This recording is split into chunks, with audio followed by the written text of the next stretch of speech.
voudrais recentrer l'intervention sur les violences au sein de la famille. Femmes, que ce soit en Afrique ou ailleurs, partez. Prenez le temps pour vous. L'intelligence artificielle n'est ni neutre, elle est le produit de choix humains. Il y a plusieurs structures pour accueillir ou soutenir ces femmes. Les grandes étapes d'une succession, on peut les définir en plusieurs phases. Si une personne décède et que sa famille n'est pas trouvable, on va parler d'une personne isolée. Et on sait que les femmes participent énormément au développement d'un pays, en commençant par l'éducation. En tout cas, il ne me reste plus qu'à inviter Son Excellence, le professeur Emile Ngoyi Kasongo. Voilà pourquoi le moment est venu et le défi est là. C'est cette année, au mois de novembre, au Cambodge. Cambodge, c'est noir, mais l'élection se gagne avant. Et c'est Paris qui sera le centre névralgique de cette élection. Bonsoir et bienvenue dans ce nouveau numéro des Classes Affaires, émission socio-économique de la diaspora africaine en Europe. C'est pour moi un réel plaisir de partager avec vous cette émission spéciale le mois de B1 Europa. Vous avez certainement suivi B1 Europa le dimanche ou simplement vous n'avez pas eu l'occasion de les suivre. Alors le mois de B1 émission des Classes Affaires va vous permettre de voir ou de revoir l'émission de B1 du mois passé. Je vous laisse découvrir l'émission que vous avez manquée ou sinon que vous souhaitez revoir. À l'ambassade de la République démocratique du Congo en France, le collectif des organisations et associations des Congolais de France, COACOF, a organisé un après-midi de réflexion et d'échanges consacrés aux droits des femmes, marquant la clôture du mois qui leur est dédié. Placé sous le haut patronage de son Excellence le professeur Emile Ngoyi Kasongo, ambassadeur de la République démocratique du Congo en France, l'événement a réuni plusieurs intervenants autour du thématique majeure liée à la condition féminine. La journée a été rythmée par une série de panels. Parmi les moments forts, celui consacré aux violences faites aux femmes, animé par Madame Laure Yamba, juriste et assistante sociale spécialisée dans ces domaines. Elle y a détaillé les différentes formes de violences domestiques, sexuelles, administratives, tout en sensibilisant le public à leurs conséquences et aux moyens de les identifier et de les combattre. Donc déjà, par définition, les violences faites aux femmes sont définies par la déclaration de l'ONU, déclaration qui porte sur l'élimination de la violence contre les femmes et qui désigne comme violence faite aux femmes tout acte de violence dirigé contre les sexes féminins. Vous voyez bien, le sexe féminin est déjà pointé. Il y a une discrimination, on s'adresse aux femmes. Alors, il n'y a pas que cette déclaration de l'ONU qui parle des violences faites aux femmes. Il y a aussi d'autres textes qui sont des textes internationaux, mais je vais quand même, charité bien ordonnée, je vais citer la Constitution même de la République démocratique du Congo en son article 14, qui justement parle de pouvoirs publics qui doivent veiller à l'élimination de toute forme de discrimination à l'égard de femmes. Je vous épargne la lecture complète de l'article parce que compte tenu du temps. Donc du coup, ces textes qui sont fondamentaux protègent la femme. Mais la réalité, la mise en action de ces textes, les condamnations qui doivent s'en suivre interrogent. C'est pour cela que nous devons tous rester vigilants en ce qui concerne les violences faites aux femmes. Il ne s'agit pas de l'affaire des femmes, il s'agit de l'affaire de toute une société, des hommes, des femmes, des enfants. Selon l'Organisation mondiale de la santé, une femme sur 3 a déjà connu les violences physiques et sexuelles de la part de son partenaire. Alors, les violences faites aux femmes peuvent se passer dans plusieurs contextes. Ça peut être dans la vie publique, mais aussi dans la vie privée. La vie publique, on peut dire au travail, par le harcèlement moral, sexuel, mais ça peut se passer aussi, par exemple, sur la voie publique le harcèlement tout court. Hein. Les violences peuvent intervenir également dans les milieux de sport, dans les milieux ça peut prendre des formes autres. Ça peut être la prostitution, ça peut être le mariage forcé, ça peut être la mutilation, des mutilations sexuelles. Ces éléments-là sont des violences faites aux femmes. Les violences peuvent aussi se passer en privé, dans un endroit qui est censé protéger les personnes. Cet endroit, c'est la maison, c'est la famille. Et les violences vont intervenir dans cet endroit privé une fois que les portes de la maison se sont refermées. Les violences mettront en difficulté et la femme et les enfants. Donc, quand j'ai dit tout ça, je voudrais recentrer l'intervention sur les violences au sein de la famille, c'est-à-dire les violences conjugales, en disant « vous ne pouvez pas rester seul sans les dénoncer ». Même si elles se passent dans un endroit privé. Les violences conjugales ne sont pas du tout à confondre avec un conflit qui intervient dans un couple. Le conflit est autorisé par la loi. On est en désaccord, monsieur dit A, madame dit B, on ne s'entend pas pour l'instant, ce n'est pas ça la violence conjugale. On est dans le cadre d'un conflit. La violence conjugale, elle est punie par la loi, c'est un délit ou un crime. Donc, c'est vraiment quelque chose qui entraîne beaucoup de conséquences. Je laisserai la partie conséquences pour cet après-midi, pour le groupe qui va intervenir après. Mais il faut quand même savoir que les violences entraînent des conséquences énormes et sur la victime, la femme, et sur les enfants qui assistent ou qui sont dans la chambre à côté mais qui entendent et tout. Donc du coup, les conséquences sont physiques, elles peuvent être psychologiques, elles peuvent être liées à la société même, c'est-à-dire tous les coûts en termes des prix, des dépenses qui découlent des violences, parce qu'il y a eu des blessures, parce qu'il y a eu hospitalisation, parce qu'il y a... Toutes ces dépenses-là, ce sont des coûts énormes. Et au niveau sociétal, les violences séparent la personne, la mettent en isolement, et ça, c'est complètement pas possible. Alors, j'aimerais aussi vous parler rapidement des formes des violences, avec quelques exemples. Les violences ont plusieurs formes. Les violences psychologiques, ça va être des menaces, de contrôle, des pressions psychologiques, mais aussi des humiliations. Ah, mengai, les lobiloko, mugwele, qui, excusez-moi, je vais les traduire. Alors que vous vous entendiez bien, papa arrive, nous on a l'habitude d'appeler nos maris papa. C'est respectueux. Papa arrive, mais on va aller à table. Bah, aujourd'hui, oui, ton repas est bon, mais c'est un petit peu plus salé. Bon, demain, ça va être... Bah, du coup, moi, je voulais bien un peu de sémoule. Mais pourquoi tu as fait du riz? Après-demain, bah, nos enfants doivent jouer quand même à l'extérieur, mais il faut les surveiller. Quand ils sont à l'extérieur, papa arrive, il dit, il fallait les faire rentrer, j'aime pas l'extérieur. Vous voyez, ces va-et-vient, cette pression permanente, elle finit par interroger la femme. Elle finit cette pression à culpabiliser la femme. La femme va se dire, ben, c'est moi qui suis l'auteur de tous ces événements. Donc moi, je ne suis pas à la hauteur. Ce doute qui va se créer, le doute qui va se créer en elle, mais qui va s'accentuer, parce que la pression va s'accentuer, tout ce processus va déstabiliser la femme. Et petit à petit, les violences psychologiques, mais autres, peuvent aller jusqu'au suicide. Parce que on a perdu confiance en soi, on est déstabilisé, ainsi de suite. Violence verbale, des insultes, des humiliations, violence physique, des coups, on lance des objets, il y a des brûlures, on tire les cheveux.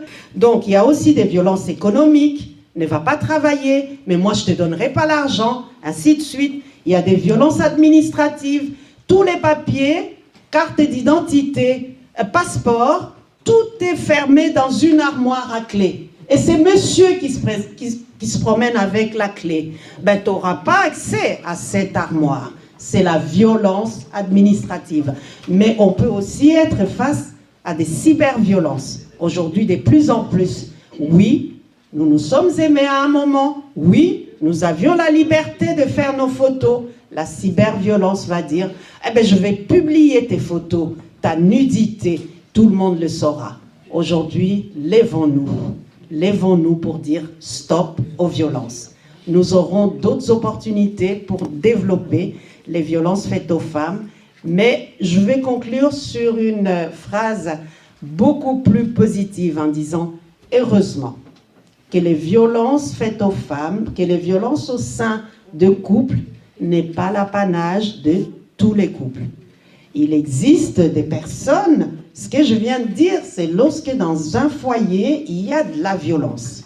Restez pas seul, ne confondez pas tout, ne laissez pas la femme seule à se débrouiller, dénoncer, avancer, mais il y a des couples, il y a des personnes, comme nos jeunes qui vont arriver tout à l'heure, qui avancent, qui s'autonomisent, qui ont un vrai leadership, qui attirent des milliers de jeunes derrière elles à cause de leur expérience.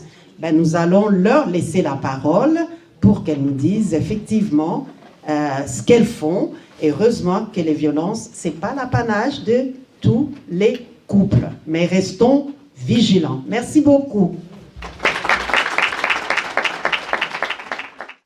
Autre temps fort, le panel intitulé « Éliminez vos vacances en Afrique » animé par Madame Mifi Mwanga, experte en stratégie marketing et entrepreneuriale. Elle y a présenté le tourisme féminin comme un levier de bien-être, invitant les femmes à s'accorder un temps pour elles-mêmes à travers des voyages, excursions et expériences culturelles africaines.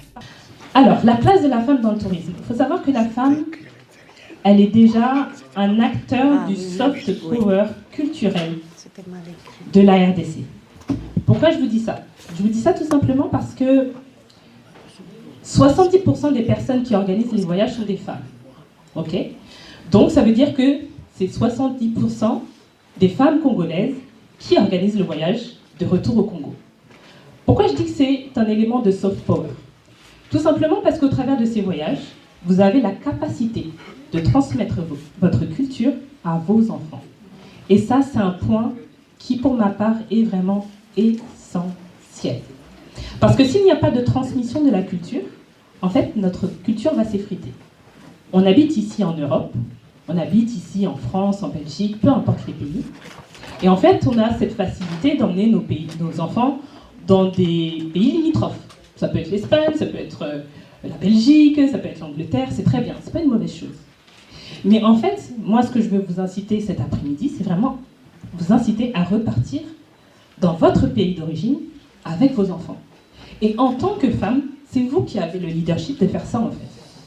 Moi, je propose des séjours qui sont dédiés aux femmes, ça s'appelle les Sister Trips, où les femmes qui partent ont des valeurs communes, ont toute envie de, comment dire, se valoriser, toute envie d'investir sur elles, toute envie de sortir un peu de leur quotidien pour pouvoir connecter avec d'autres femmes et pour pouvoir justement échanger sur l'expérience qu'on peut avoir les unes avec les autres et se donner des conseils, se donner peut-être des temps de prière. Moi, je sais que pendant l'un de mes Sister Trips, je faisais aussi beaucoup de temps de prière. Des moments où je faisais venir des coachs aussi, qui pouvaient leur parler de comment s'épanouir, comment investir en soi, comment faire grandir son leadership, toutes ces choses-là. Femmes, que ce soit en Afrique ou ailleurs, partez. Prenez le temps pour vous. Prenez le temps d'organiser ce type de voyage. Moi, je me ferai bien sûr un plaisir de vous le proposer, mais prenez ce temps-là. C'est important parce que dans nos cultures, malheureusement, c'est pas quelque chose qui est comme habituel. D'accord ? On est dans notre train-train du 1er au 31, et puis l'année passe, et puis 2 ans, 3 ans, et la vie passe en fait. À un moment donné, prenez le temps, s'il vous plaît, pour votre santé mentale, de partir un peu. Si vous avez la possibilité de le faire avec d'autres femmes, faites-le. C'est très important. Je vais vous montrer une deuxième vidéo Celle-ci, c'est les séjours en RDC. Et je reviens pour le coup sur la première partie du... Voilà.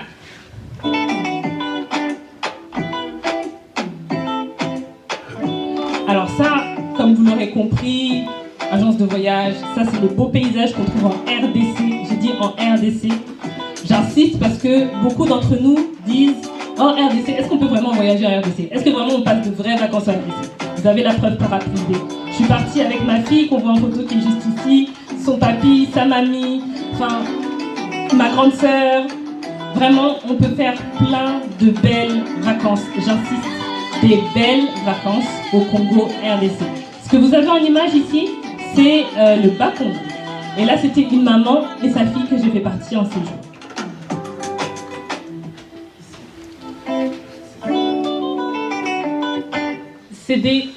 En fait, les images que vous avez là, c'est des vraies vacances avec des vrais clients. Vous avez même mes photos perso. J'insiste, au Congo RDC, on peut vraiment aller passer des vrais séjours et des vraies vacances. Ok ?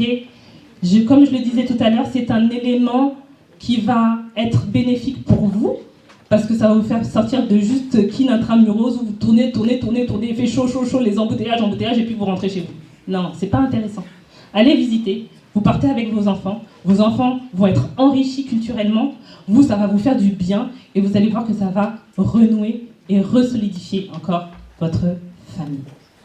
Ok ? Merci à tous pour votre attention.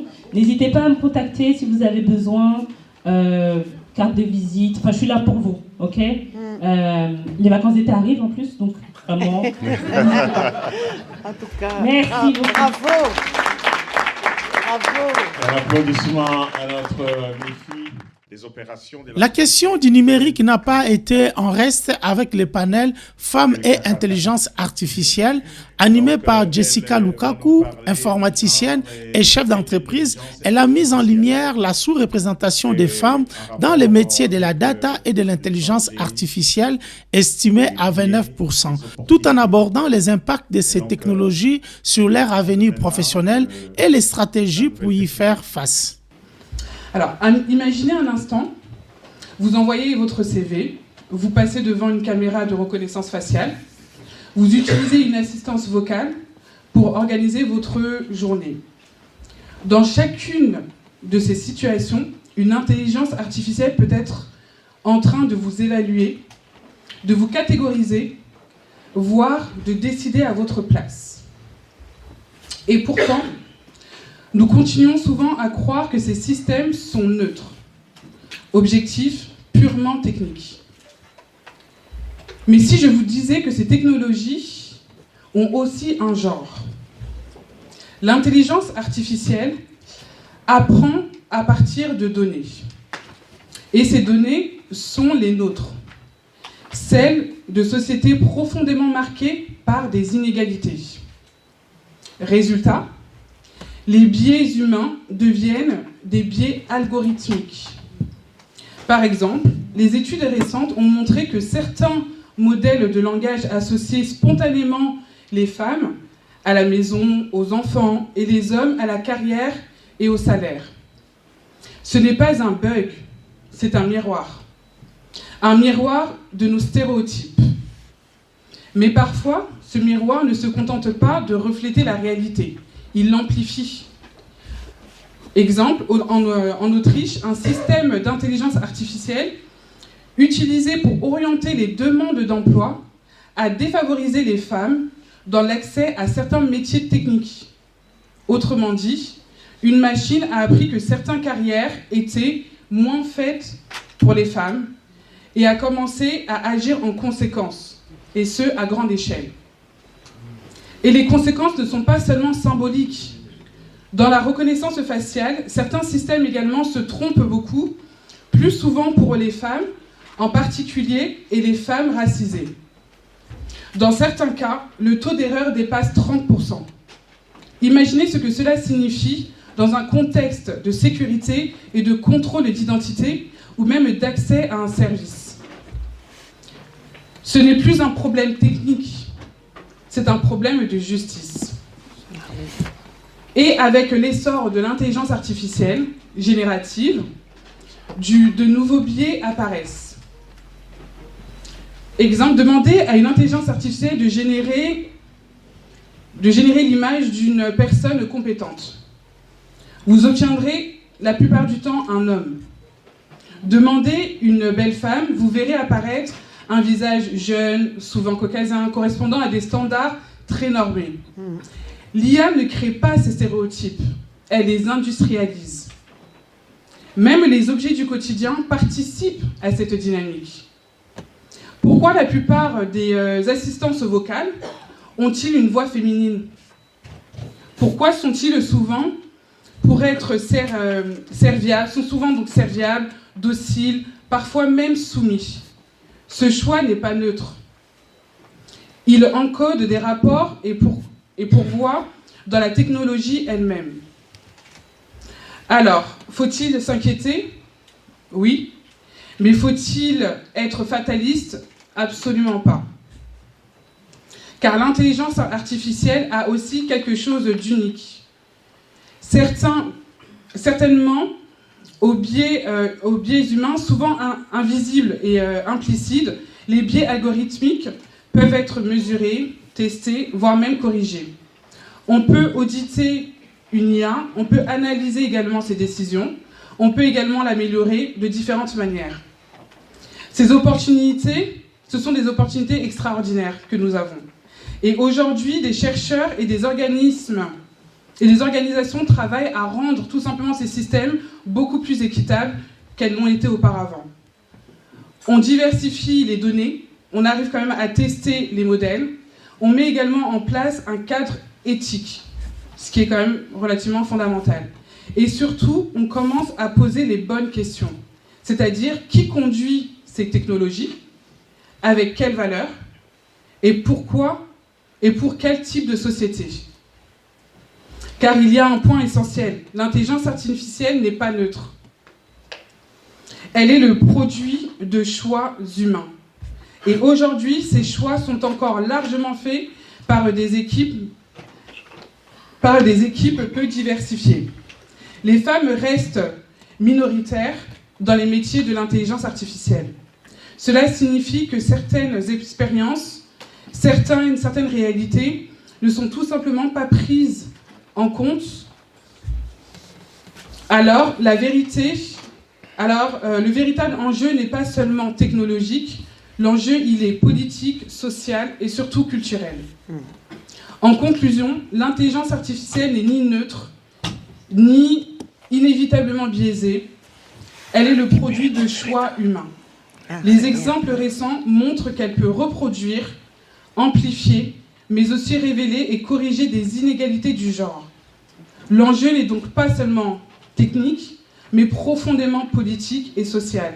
Il s'agit de décider quel type de société nous souhaitons construire à travers ces technologies. Donc moi, mon message d'aujourd'hui, c'est vraiment d'encourager toutes les femmes à aller justement dans ce secteur, qui est souvent, on va dire, oui, voilà, comme je l'ai dit, donc beaucoup plus masculinisé, alors qu'en réalité, nous pouvons tous y arriver. Maintenant, justement, grâce justement à certains outils d'intelligence artificielle que nous permettent de nous aider justement à coder, c'est quelque chose qui souvent effraie beaucoup de personnes, parce que oui, effectivement, il faut quand même certains types de compétences, mais nous pouvons utiliser certaines IA qui nous aident à coder et à créer nos propres logiciels avec nos propres algorithmiques, avec effectivement nos propres biais que nous voulons mettre en avant plutôt que celle qui est présente actuellement sur le marché. Voilà. Merci. Merci beaucoup. Je voudrais, avant de parler un petit mot pour la maison Caton et pourquoi on en est là, poser la question, je voudrais en avoir un cœur net, puisque Mifi a dit que ce sont les femmes qui transmettent les valeurs culturelles, les valeurs familiales. Est-ce que vous êtes d'accord avec ça? Oui. Oui. Qui est d'accord? On lève la main. Alors, par rapport à ça, Bon, mes filles, c'est... Bon, elle m'a fait pas lire, mais je suis déjà pâle, donc...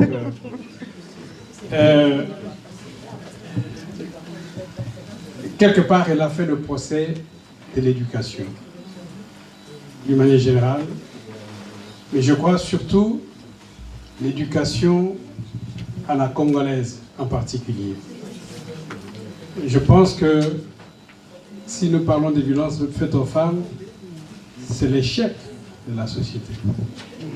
Et comment est-ce que les femmes peuvent accepter que les rejetons qui sont sortis de leurs entrailles, de leur ventre, puissent demain devenir leurs propres bourreaux?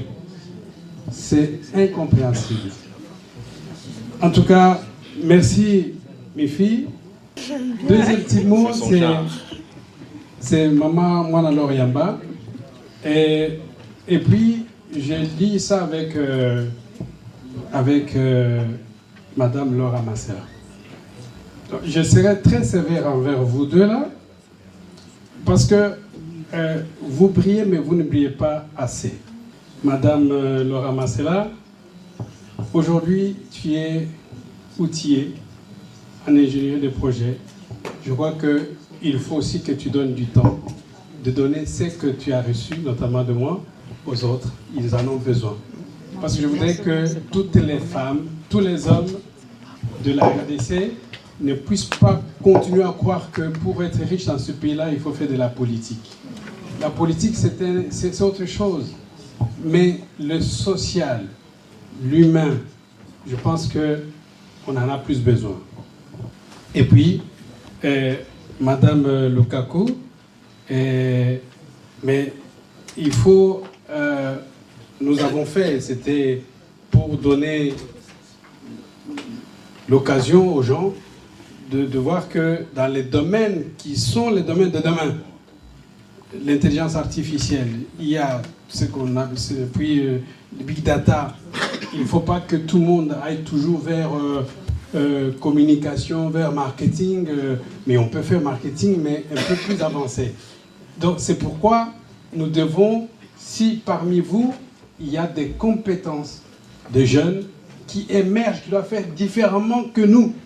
Bon, que nous, c'est d'une manière générale, mais nous, moi, je fais mes études ici. Bon, voilà, je n'ai pas trop connu la galère dont on parle de l'autre côté, mais il faut que nous ayons beaucoup d'exemples des jeunes. Ils sont là dans la salle, je suis très content. Vous voyez, et là, il y en a deux qui sont à la table. Et moi, je pense que nous allons aller de plus en plus dans ce sens-là. Nous sommes très heureux, nous, membres de COACOF, ces collectifs, des organisations et des associations des Congolais de France. La première partie de l'événement s'est clôturée en présence du professeur Émile Ngoï Kassongo, ambassadeur de la République démocratique du Congo en France, et du député national, l'honorable Thierry Moulumba, engagé dans une campagne visant à promouvoir la loi sur la transformation locale et la souveraineté minière. Pour ce qui est pour que transformation et Congo, offre d'emploi awa poto zonga ko travailler kuna na ba condition nyoso ba pesaka awa na poto boende mboko kene liboso. C'est pour ça que bino ba maman bon encadrer bana na biso bon encadrer mibali na bino pour que bango nyoso baza na makanisi na mboka pe mboka ekene liboso. Elo eza mwana bino mois de la femme. On est tous reconnaissants parce que tous tobima na libumwa mama moko.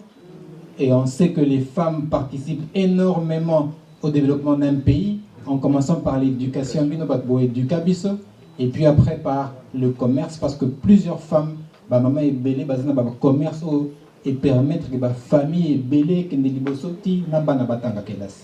donc en tout cas, longo nyana musanyo so bino salaka nzamba pambola bino.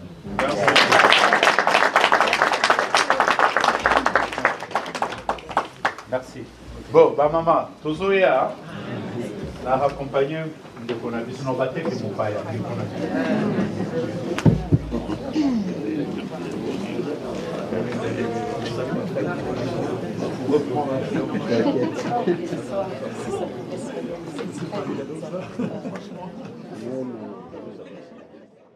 Comme le vient de dire l'ambassadeur, c'est...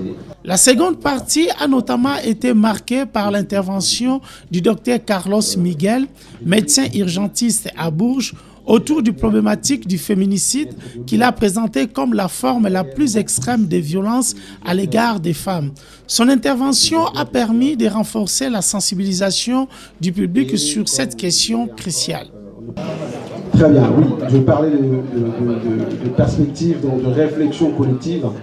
Comme je disais, c'est une affaire de tous. Nous devons tous porter la femme, nos mamans, nos sœurs, nos filles. Parce que, comme le vient de dire l'ambassadeur, c'est la femme participe à la productivité et au développement du pays. Je disais que pour finir, déjà finir avec l'impunité. Mettre de lois qui réellement poursuivent les auteurs de crimes, des auteurs de viols. Et comme je disais encore, on ne peut pas avoir le beurre, l'argent du beurre et la crémière. On ne peut pas commettre du crime, on ne peut pas commettre de viol et finalement avoir des postes ou avoir des revenus du pays. Et pour finir, c'était le soutien aux victimes. Réellement, c'est sur eux qu'on doit réellement s'occuper, les soutenir moralement, bien sûr, les soutenir au niveau de la santé, les soutenir au niveau de la psychologie, les soutenir au niveau émotionnel, mais aussi les soutenir au niveau financier. C'est seulement comme ça qu'on pourrait, même si les cicatrices resteront, on pourrait probablement apaiser la souffrance. J'ai des exemples de la France. Il y a plusieurs structures pour accueillir ou soutenir ces femmes, pour porter plainte et à la police. Il y a au sein des hôpitaux parisiens, la PHP, des permanences. Il y a des unités médico-judiciaires pour aller faire valoir ses plaies ou ses lésions. Il y a des aides qu'on appelle des écrivains d'initiative numérique pour essayer, pour certaines femmes, des violences, on va dire, administratives, essayer de créer des mails, essayer de créer beaucoup de choses. J'ai omis de mettre les banques. Il y a certaines banques comme la CIC qui permettent aux femmes victimes de violences d'ouvrir des comptes de manière gratuite pendant au moins 1 an. Après, il y a l'aide de la CAF, l'aide universelle de la CAF pour soutenir les femmes par rapport au logement. Il y a d'autres structures comme le LOCAPAS qui permettent de donner des subventions pour les femmes. Après, il y a d'autres structures pour la santé mentale et pour les suivis des psychotraumas. Par exemple, l'exemple de la jeune fille qui a été piétinée, violentée en 2020, qui porte en elle encore de traces sur ces traumas. Donc il faut mettre toutes ces structures. Donc c'est prendre ces exemples et essayer de le promouvoir au pays. J'arrive à la fin. Et je me suis posé la question, et Dieu dans tout ça?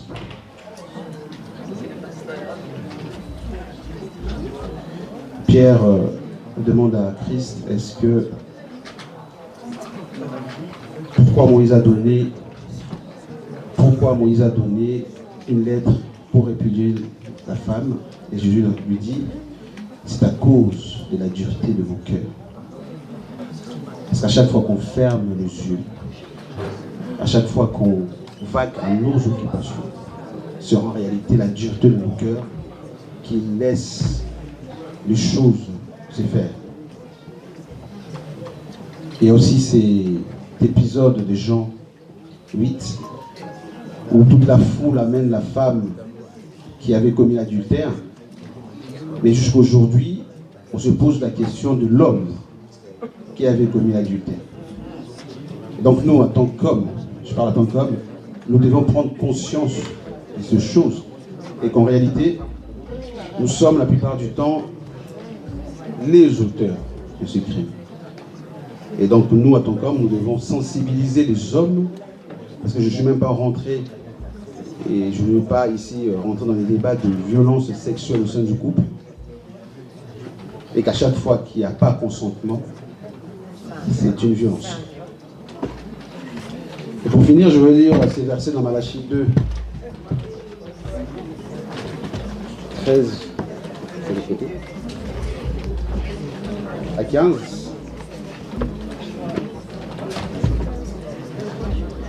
Malachie 2 au chapitre 2, 13 à 15, on nous dit quoi? Lorsque le peuple de Dieu commençait à pleurer.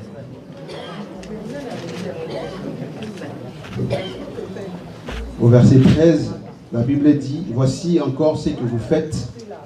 Vous couvrez des larmes l'autel de l'Éternel, de pleurs et des gémissements, en sorte qu'il n'a plus égard aux offrandes. » Mais ces pleurs et ces gémissements viennent de qui? La réponse, elle vient au verset 14.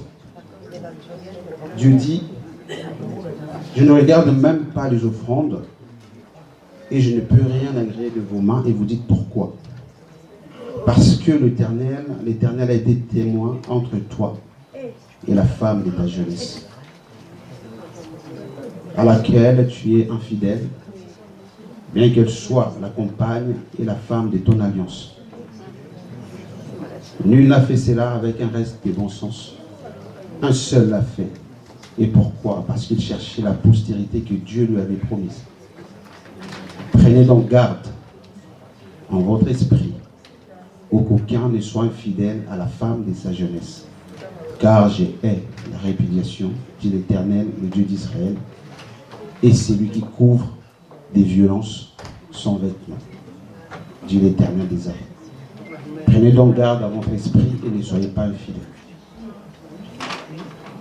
Ici, c'est tout le peuple qui pleure. En réalité, ici, Dieu remet en question toute la nation. Une nation ne pourra pas prospérer si elle fait pleurer ses femmes. Une nation ne pourra pas prospérer si elle fait pleurer ses mamans. Une nation ne pourra pas prospérer si elle fait pleurer ses filles. Car Dieu, en réalité, est féministe. Je vous remercie.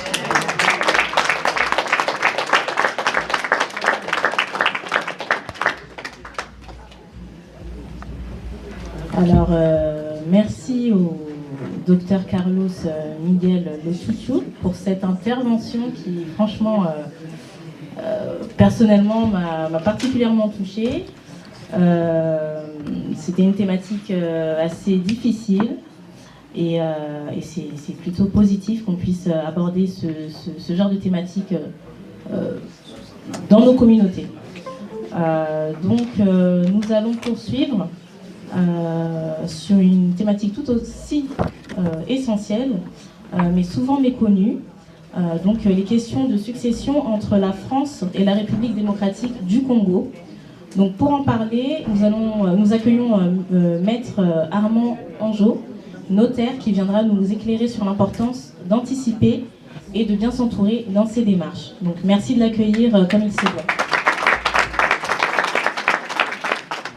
Bonjour à tous, merci pour votre accueil et puis merci pour cette initiative que j'ai acceptée avec grand plaisir parce que finalement aujourd'hui une succession on y sera tous, on y a tous été confrontés ou on y sera tous confrontés. Alors je vais développer ce qu'est une succession, mais j'insisterai peut-être plus particulièrement sur les questions de protection du conjoint survivant, sur les particularités d'une succession franco-congolaise qui peut vous concerner, et peut-être aussi sur les questions d'anticipation, et notamment qui permettent là aussi de protéger le conjoint, et c'est important. Donc tout d'abord, rapidement, qu'est-ce qu'une succession? Une succession, c'est avant tout une transmission du patrimoine. Quand on hérite de tout, des biens immobiliers, des biens mobiliers, des comptes bancaires, des objets, mais aussi des dettes. Donc c'est important de se poser la question de savoir finalement quel est l'actif et le passif d'une succession pour savoir si on l'accepte, parce qu'on n'est jamais non plus obligé de l'accepter. Donc ça c'est un choix qui est important. Mais une succession, c'est pas qu'une transmission de patrimoine, c'est aussi une transmission symbolique, une transmission familiale, parce que c'est aussi la transmission du souvenir, la transmission de l'histoire familiale, de l'équilibre entre les enfants. Et donc ça, finalement, le notaire est là pour vous accompagner dans ce cadre-là. Et alors, quelles sont finalement les grandes étapes d'une succession? On peut les définir en plusieurs phases. Les premières démarches, l'acte de notoriété, l'inventaire et les évaluations, la déclaration de succession et parfois, mais pas toujours, le partage. Et donc c'est tout l'objet de la déclaration de succession, c'est-à-dire qu'à partir du moment où on a défini quel était le patrimoine, à partir du moment où on a défini qui sont les héritiers, ça nous permet d'établir cette déclaration de succession qui est le document qui doit être déposé aux impôts dans les 6 mois du décès, accompagné du paiement des droits. Alors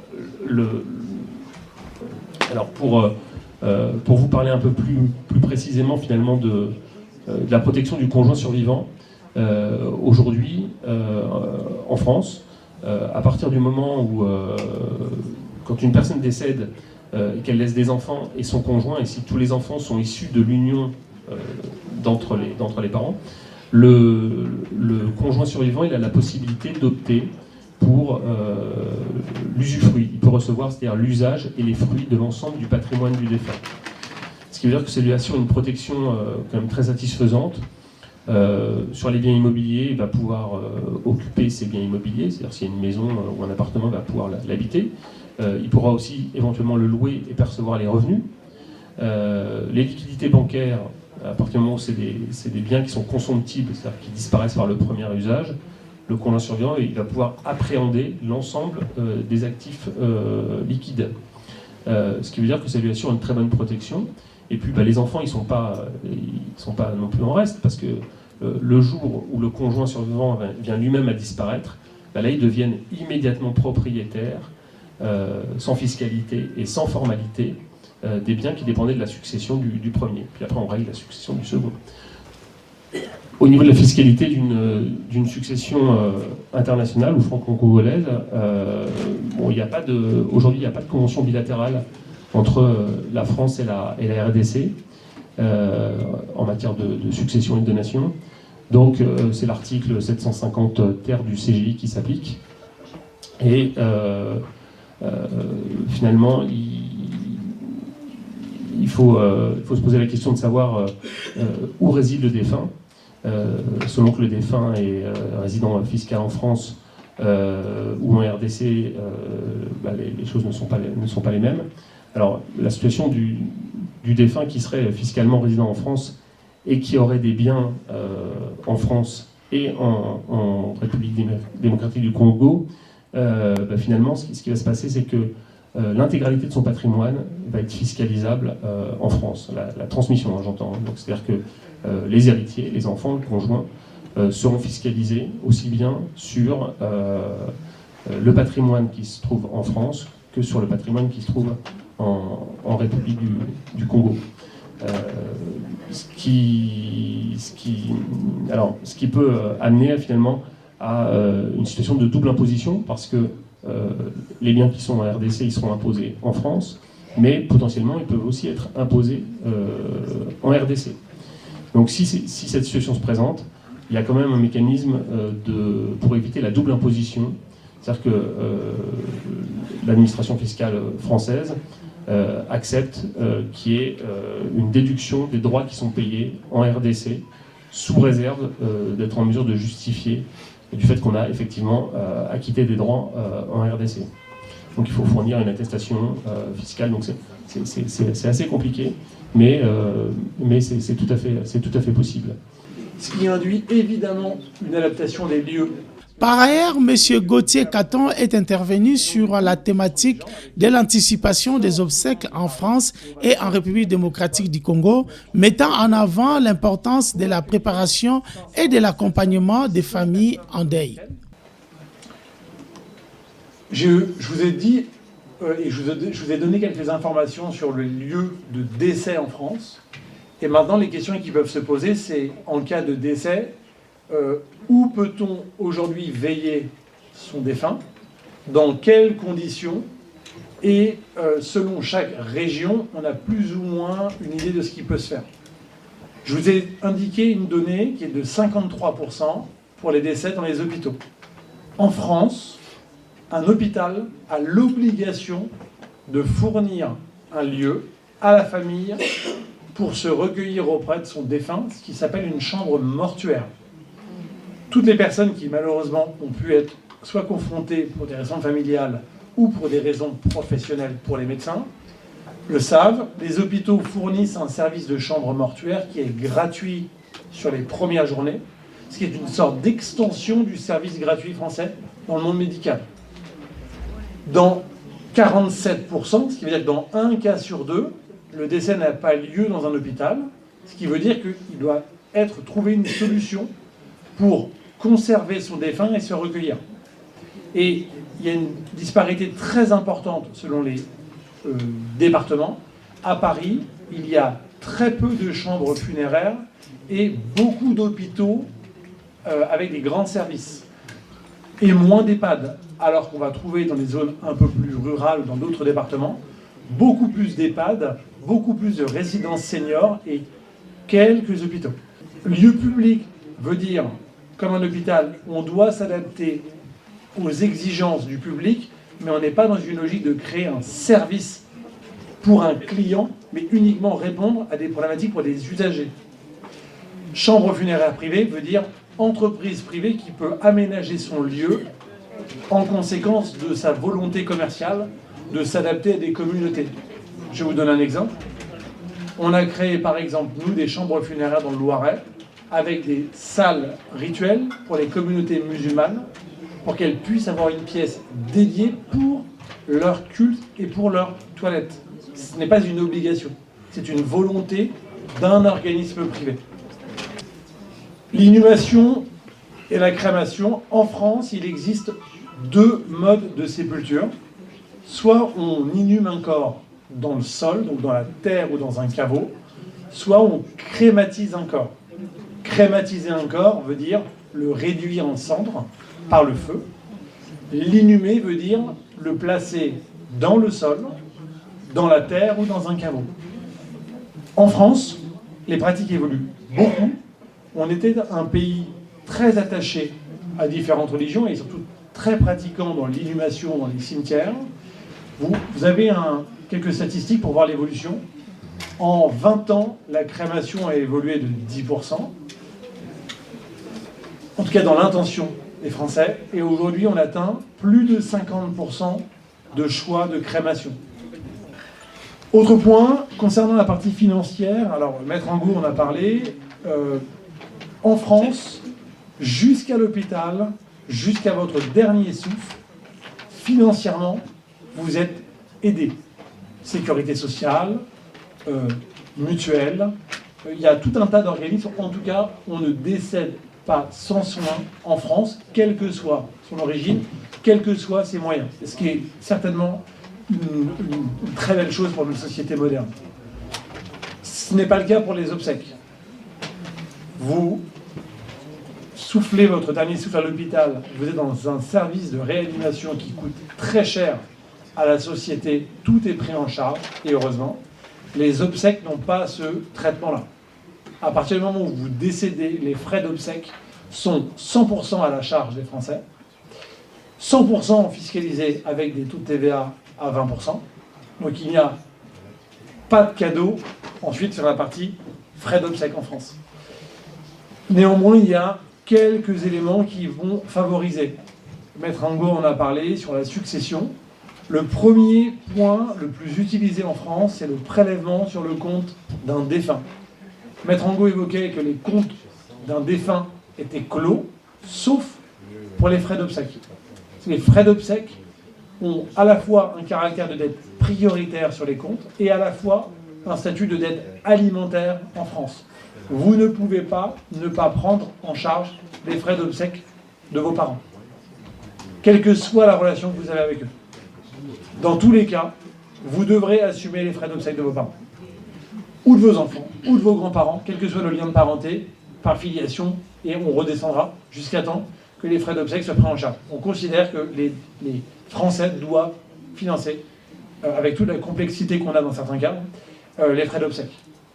Si une personne décède et que sa famille n'est pas trouvable, on va parler d'une personne isolée. Si une personne, la famille est trouvée, pour un défunt, les enfants sont trouvés, mais personne n'est solvable. On a, nous, et peut-être que dans vos métiers, en tout cas dans les services sociaux évidemment, on est confronté à la misère humaine, à des parcours de vie parfois chaotiques. On prend beaucoup, on assume souvent les obsèques de personnes qui décèdent dans la rue, ou dans une maison, dans un isolement des plus totales, et on découvre des parcours de vie, y compris chez les enfants qui peuvent être handicapés, sous tutelle. Enfin, il y a aujourd'hui vraiment des situations extrêmement graves. Dans tous les cas, on pourrait se poser la question de si personne ne fait rien, qu'est-ce qui se passe? Et en particulier les hôpitaux y sont confrontés. Eh bien, la France a toujours voulu enterrer ses morts dignement, ce qui veut dire que si une personne est dite isolée et ou sans ressources, les frais d'obsèques et la commande des obsèques sera honorée par la commune du lieu de décès. C'est une obligation légale. Dans ce cas-là, la commune fera toujours le même choix. Elle respectera le choix du culte s'il y a présence dans la chambre, sur le corps, d'un élément qui pourrait laisser entendre une religion. Les obsèques seront religieuses à l'église, même s'il n'y a personne de présent autour du corps. Il y aura quand même le cercueil avec un prêtre, parce qu'on a su que cette personne avait été, par exemple, catholique. Ça peut être un tatouage d'une croix sur un bras, ça peut être une chaîne, dès qu'un élément sera religieux. Et ensuite, on va procéder à son inhumation et quasiment jamais à sa crémation. Parce que la personne va être inhumée dans un terrain dit commun, qui n'est pas une fosse commune, mais un terrain commun. C'est-à-dire que c'est un terrain du droit commun, pas un terrain communément utilisé par tout le monde. Et l'inhumation dans le terrain commun se fera à la charge de la commune pour permettre à une famille, plusieurs années plus tard, si des enfants découvraient la mort de leur père, de pouvoir récupérer la dépouille de leur père, vu qu'il n'a pas été crématisé mais inhumé, pour ensuite en disposer, ça veut dire être inhumé dans un autre département, être inhumé dans un autre pays, être crématisé si la famille avait connaissance de volonté. Et ça veut dire que dans tous les cas, la France avancera, la commune exactement, avancera les frais d'obsèques pour pouvoir inhumer cette personne, pour une raison qui est très simple, c'est une raison sanitaire. Nous, on est rattachés au ministère de la Justice et de l'Intérieur, parce qu'on est habilité par les préfets et sous autorité des procureurs, mais par ailleurs, on est également dans la boucle du ministère de la Santé, parce que si des corps en France en décomposition n'étaient pas pris en charge, il y aurait des enjeux sanitaires de propagation de maladie. Donc on a la double casquette, ce qui explique pourquoi un défunt en France doit être inhumé ou crématisé dans les 14 jours qui suivent son décès. Faute de quoi, on sera obligé d'obtenir une dérogation. Ça peut arriver, et en particulier pour certains rapatriements dans les pays africains, ou pour des raisons familiales, on nous demande d'attendre, et ça peut reporter et dépasser les 14 jours. Et bien dans ce cas-là, on va attendre le temps nécessaire pour des raisons de billets d'avion, de tout un tas d'enjeux logistiques. Et dans ce cas-là, on fera les formalités auprès de la préfecture pour justifier du dépassement du délai et obtenir le document qui permet d'avoir une dérogation au délai. Sans ce document, l'autorité bloquera le départ à l'étranger. Il nous faudra ce document. Et il nous faudra ce document pour que le pays d'arrivée sache également le risque sanitaire qui arrive sur son territoire. Parce qu'il faut bien avoir à l'esprit que pour une famille, elle envoie son défunt dans un pays. Pour le pays du départ et le pays d'arrivée, au-delà de la dépouille du défunt, ce sont des enjeux sanitaires qui arrivent. Si demain, un défunt a une maladie extrêmement contagieuse, c'est extrêmement important que le pays d'arrivée soit au courant. Soit puisse le refuser, soit puisse l'accueillir dans des conditions extrêmement strictes pour éviter qu'un pays, par exemple musulman, qui va ouvrir le cercueil pour placer le corps à même la terre, ne le fasse pas. Faute de quoi, les personnes qui manipuleraient le corps seraient exposées à une maladie extrêmement contagieuse. Ça explique pourquoi les médecins, souvent, ont des cases à cocher sur le certificat de décès pour mettre en avant une obligation de mise en bière immédiate. Mise en bière, le mot bière, en France, veut dire cercueil. Donc mise en bière, c'est mise en cercueil. Nos amis français, Guadeloupe. L'événement s'est clôturé par la présence de son Excellence, le professeur Emile Ngoï Kassongo, qui a salué l'engagement des participants et a encouragé la communauté congolaise de France à soutenir la candidature de Madame Juliana Amato Lumumba au poste du secrétaire général de la francophonie. En tout cas, il ne me reste plus qu'à inviter son Excellence, le professeur Emile Ngoï Kassongo, qui a patronné cet événement, qui a voulu vraiment communier avec les mamans des Kouakov, avec les mamans tout court, mais avec aussi les papas. Et il est là, il a tenu personnellement.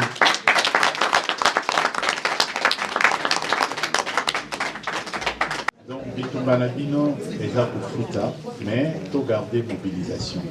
Mais mon condambo, avoir mon condambo, c'est biso défi moko. Condambo, a téléméni makambo. Non seulement téléméni en wabi faux, tout qu'il ne récupérer poste ou en francophonie à secrétaire. Pour tout ça qu'on mérite à 1000 fois. Mais mon condambo, Aponina et Nipoa qui ne s'y parle.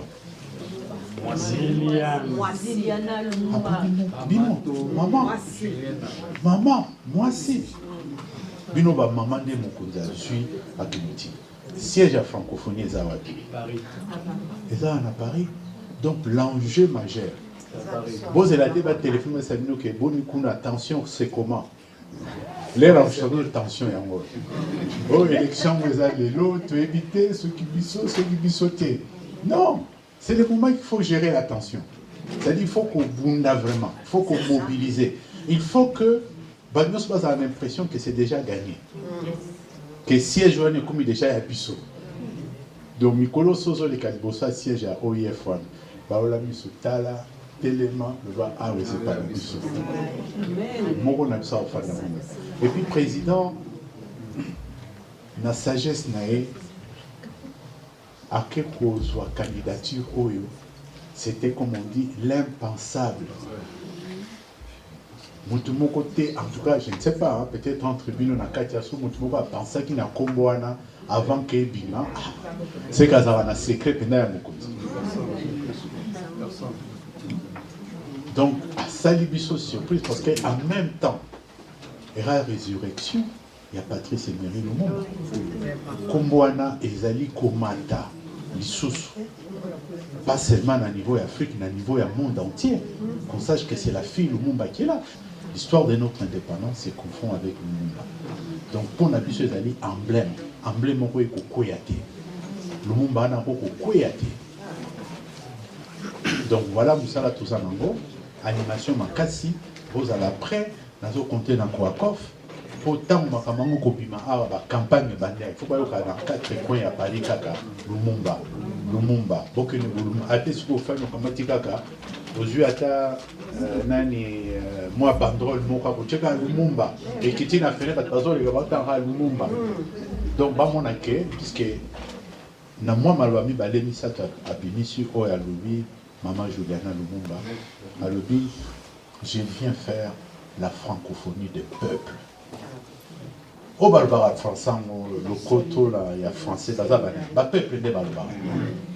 Bakanisa qui base francophonie, ça là on le rôle de l'eau car il y a élite mokobo. Non, la francophonie a été faite sur une francophonie du peuple, des peuples. Alors il faut ramener la francophonie au peuple, parce que c'est eux qui sont détenteurs de cette langue. C'est eux qui parlent cette langue au quotidien. Et puis, le bisu est l'okopoko. Mais nous, les Africains, on n'est pas locataires du français. Nous sommes copropriétaires du français. Voilà des grandes idées novatrices qu'elle est en train d'amener. Nous sommes copropriétaires aujourd'hui du français que nous avons, cette langue que nous avons en partage. Et ça, l'Académie française, pas plus tard, il y a moins de 3 mois, il y a un nouveau mot qu'ils ont introduit dans le dictionnaire de l'Académie française. Bah maman.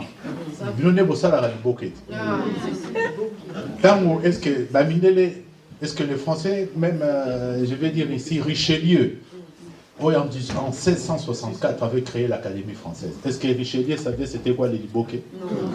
Mais vous déjà, vous alliez la réponse, savez ce que soit liboquet. Va me faire un liboquet, on savait c'est quoi. Mais maintenant, c'est liboquet là.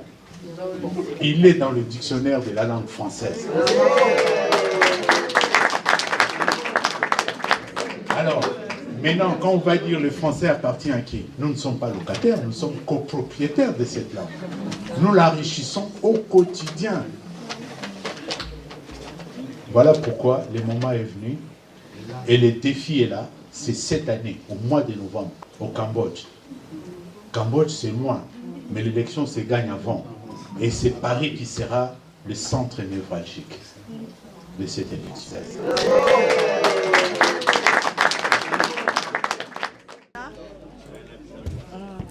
Cette année encore, à travers l'organisation de cette journée, le collectif des organisations et associations des Congolais de France, dirigé par le président Jean Moulumba Bouche Moutaka Chala, réaffirme son engagement en faveur de la place des femmes dans ce dispositif mis en place par le professeur Émile Ngoï Kassongo en France. Une nouvelle édition est d'ores et déjà annoncée pour l'année prochaine. Si vous en avez besoin, n'hésitez pas. B1 Europa présente l'actualité européenne de la diaspora africaine. Vous avez un événement, une activité ou une information, vous êtes en Europe, B1 Europa est disponible pour en parler. Voilà, cette émission est maintenant terminée. Merci pour votre fidélité. Un grand merci aux équipes de Sky Media qui ont travaillé pour la fabrication de cette émission. Merci à B1 pour la diffusion. Vous pouvez voir ou revoir cette émission sur ma chaîne YouTube Franzi Media. Je vous donne rendez-vous la semaine prochaine à la même heure sur B1. Que Dieu vous bénisse. À très bientôt.